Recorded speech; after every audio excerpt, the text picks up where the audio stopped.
আসসালামু আলাইকুম এভরিওয়ান, পদ্মরালে সবাইকে স্বাগতম। দেশ ও দেশের বাইরে যে যেখান থেকে আমার ভিডিও দেখছেন, আশা করি সবাই ভালো আছেন।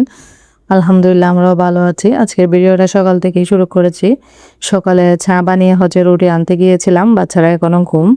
তো ওদেরকে আড্ডা কিনে আমি নিজে গিয়ে নিয়ে এসেছি, যেহেতু একদম বাসার পাশে দোকান।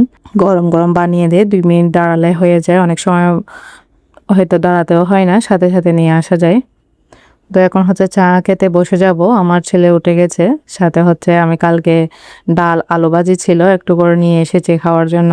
রুটি দিয়ে চায়ের সাথে খেতে আমার অনেক ভালো লাগে, সেটা পরোটা হোক। চায়ের সাথে আমার বাসায় বেশি চলে, বাচ্চারা ঝুলটা তেমন একটা কম পছন্দ করে। তো এখন অফ ক্যামেরা আমি সকালের নাস্তাটা করে নিচ্ছি বসে। কোরবান তো একদম সামনে এসে গেছে, আর মাত্র 2 দিন। তো সবাই ঈদের প্রস্তুতি চলতেছে। রমজানের ঈদের চাইতে মনে হয় কোরবানির ঈদে মেয়েদের বেশি কাজ হয়, কারণ পেঁয়াজ রসুন আদা কাটাকাটি বেশি থাকে, এই বিষয়ে কাজগুলা বেশি। কোরবানের দিন তো একদম মানে কি অবস্থা, নাজেহাল হয়ে যায়। সব কিছু গোছাতে গোছাতে রাত 12টা বেজে যায়। দেখা যায় কি অনেক কাজ থাকে, সবাইকে দিতে হয়, আবার রান্নাও করতে হয়, ঘরের জন্য রাখতেও হয়, সব আত্মীয় স্বজনদেরকেও দিতে হয়। আসলে কাজের কোনো শেষ থাকে না। তো যেহেতু সামনে কোরবান, তো তার কারণে আমি আজকে কয়েকটা সবজি নিয়ে এসেছিলাম।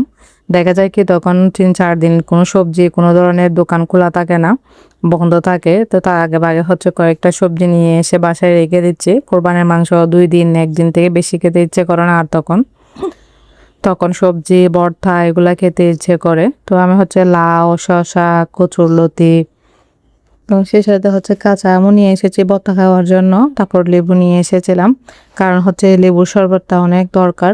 তখন যেহেতু গরম পড়তেছে, প্রচুর ক্লান্তি লাগে, 10টার দিকে লেবুর শরবত খেলে না অনেক ভালো লাগে। সে সাথে ভেন্ডি করলা কাঁচামরিচ, বাজার করার পরও টমেটো আনতে ভুলে গিয়েছি, সে সাথে ধনে পাতাও নিতে ভুলে গিয়েছিলাম। বৃষ্টি শুরু হয়ে গেছিল, তাড়াহুড়া করে চলে এসেছি যেগুলা দরকার সেগুলো নিয়ে।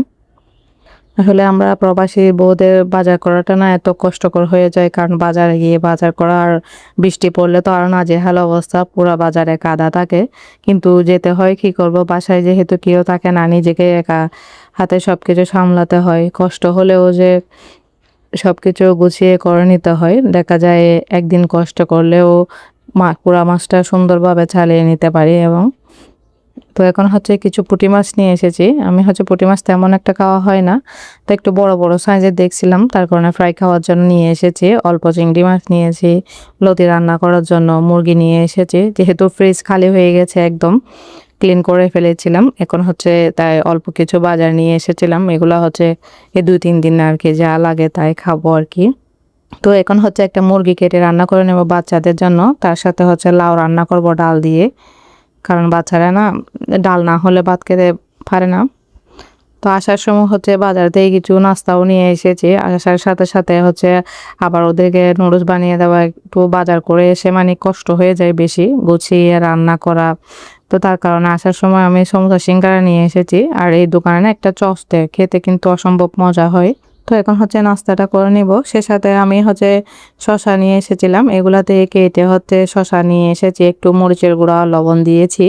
এভাবে না শসা খেতে আমার অনেক ভালো লাগে। তো তো নাস্তার সাথে আমরা বসে শসাটাও খাবো একসাথে। ভিডিও কোনো অংশ যদি ভালো লাগে একটা লাইক এবং সাবস্ক্রাইব করবেন, বেল বাটন অন করে রাখবেন, পরবর্তী ভিডিও দেওয়ার সাথে সাথে যেন নোটিফিকেশন পৌঁছে যায়। তো রান্না বান্না করে খেয়ে রেস্ট করে আসরের নামাজ পড়ে, এটা বিকালের দিক দিয়ে আজকে মালপোয়া বানাচ্ছিলাম বিকালে চায়ের জন্য। আসলে মাঝে মাঝে না বিস্কিট একদম খেতে ভালো লাগে না, কোনো কিছু খেতে ভালো লাগে না। তো আজকে মিষ্টি কোনো কিছু খেতে ইচ্ছে করতেছিল, তাই আমি পোয়া বানাতে চলে এসেছি। আমি কিন্তু জীবনে কখনো এই পোয়াটা আগে বানাতে পারতাম না, ইউটিউবে দেখে প্রথমে একবার বানিয়েছি, একদম পারফেক্ট হয়েছে। এবং এখন 7th টাইম বানাচ্ছি, এখনো বরাবর মাশাআল্লাহ একদম সুন্দর ফুলকো ফুলকো হয়। তো আমি অল্প অল্প করে তেলের মধ্যে দিয়ে দিচ্ছিলাম। দেখতেই পাচ্ছেন মাশাআল্লাহ কত সুন্দর হয়ে একদম ফুলে উঠেছে। এই মালপোয়াটা না আসলে খেতে অসম্ভব মজা হয়, দোকানেরটা তো চাইতে ঘরেরটা অনেক বেশি মজাদার। তো আমি প্রথমে 2টা উঠিয়ে নিচ্ছি, তারপর 4-5টা করে একসাথে দিব, কারণ প্রচুর গরমের মধ্যে না চুলায় দাঁড়িয়ে দাঁড়িয়ে কাজগুলো করতে অনেক কষ্ট হয়ে যায়। সকালে মিষ্টি আলু সিদ্ধ করে রেখেছিলাম, এগুলো নিয়ে নিয়েছি। আসলে কোনো কিছু বানাতে জানলে না বানাতে অনেক ভালো লাগে, পারফেক্ট ভাবে হলে, না হলে না একদম কোনো কিছু বানাতে ইচ্ছেই করে না। দেখতে পাচ্তেছেন প্রায় মালপোয়াগুলো বানানো শেষ হয়ে গেছে। আসলে শেষের পার্টটা হচ্ছে কোথায় চলে গেছে যায় না। তো সবাই ভালো থাকবেন, সুস্থ থাকবেন। আল্লাহ হাফেজ।